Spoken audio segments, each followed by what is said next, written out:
నువ్వు నిజంగా దేవుని మీద విశ్వాసం ఉంచిన వాడవైతే నువ్వు ప్రశాంతంగా ఉండు, రిలాక్స్గా ఉండు.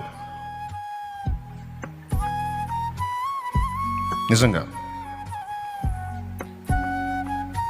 నువ్వు కంగారు పడి, భయపడి, దిగులు పడి, కృంగిపోయి, ఏడ్చి, మొత్తుకొని దేవుని ఎరుగుండి కూడా, దేవుని గురించిన సత్యం తెలుసుకోనుండి కూడా, ఆయన మహాజ్ఞానం తెలుసు, సర్వశక్తి గలవాడని తెలుసు, ఆయనకు అసాధ్యమైనది ఏది లేదని తెలుసు, జరిగినవన్నీ కూడా ఆయనకు తెలియకుండా జరగట్లేదని తెలుసు. ఇన్ని తెలిసి కూడా నువ్వు మళ్ళా దేవుణ్ణి సందేహించి, కృంగిపోయి, కుమిలిపోయి, కలత చెంది, దిగులుతో, విచారంతో, వేదనతో ఒకవేళ నువ్వు బ్రతుకుతుంటే నీకు తెలుసా, నువ్వు దేవుణ్ణి అవమానపరుస్తున్నావు, నువ్వు దేవుణ్ణి తృణీకరిస్తున్నావు, అవమానపరుస్తున్నావు.